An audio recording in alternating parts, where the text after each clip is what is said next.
Le 34e salon interéditeur du premier degré s'est tenu à Kourou ce mardi 27 mars. L'occasion pour les parents et les professeurs de se tenir au courant des nouveautés et de trouver quelques idées pour améliorer l'apprentissage des enfants. On aura pu y découvrir également des créations comme ce magazine caribéen, basé sur des contes tournés vers l'histoire de nos territoires qui comblent un manque, selon Suzy Ronel, auteure et conteuse. Et Jacques, il est né à Paris et il me disait, bon écoute, on n'a pas eu de magazine. Moi, j'ai pas eu de magazine quand j'étais petit.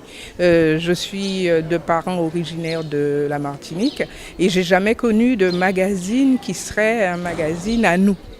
Et donc je lui ai dit va plus loin dans qu'est-ce que tu as envie de faire, et donc il m'a expliqué qu'il voulait faire un magazine qui partirait du conte, puisque comme je suis conteuse et que l'association elle-même c'était une association de conteurs diseurs de la Caraïbe, l'association Tiroche, donc il m'a dit on partirait du conte et puis on déploierait quelque chose en direction des enfants. Et puis on a essayé de présenter quelque chose qui serait pas simplement la Guadeloupe, c'était plus la Caraïbe. Concernant la démocratisation du numérique dans le processus scolaire, les freins ne sont pas seulement financiers ou structurels, mais aussi humains, selon Yann Oassim, car les professeurs peuvent également être réticents à l'utilisation du tout numérique et leur préférer la méthode classique du stylo et du livre. Ça a du mal à décoller parce que les professeurs ont souvent tendance, ils ont assez peur de changer leur pratique pédagogique. C'est vrai que quand moi je viens avec mes valises d'iPad ou d'Android ou de Windows et qu'on a un professeur qui a une façon de travailler qui date de X années, je peux comprendre qu'il peut y avoir certaines réticences. Mais il ne faut pas croire qu'il n'y a que les professeurs de l'ancienne génération, on va dire les trentenaires, quarantenaires et plus, qui ont des difficultés à apprendre à se mettre au numérique.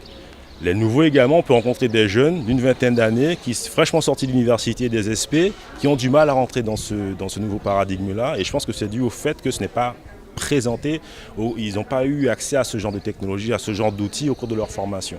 Même s'il n'est pas largement diffusé dans le milieu scolaire, l'utilisation de tablettes et de smartphones peuvent isoler certains enfants. C'est le constat de Cyril Moula, président de l'association La Cultimatech, qui tente de recentrer les enfants sur des jeux à vocation plus sociale. En fait, très simplement, quoi qu'il arrive, le jeu fait partie de n'importe quelle culture.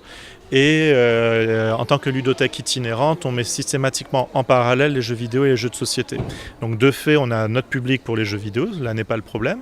Mais ceux qui attendent leur tour pour jouer, jettent un œil sur les jeux de société. Et donc là, on gagne notre pari, puisqu'effectivement, arrive à un moment donné, avec l'intérêt suscité, ils vont pouvoir justement essayer, jouer, acquérir cette envie de jouer aux jeux de société. Cette 34e édition aura attendu les heures de fin de cours pour recevoir son public et se tient sur 3 jours sur toute la Guyane.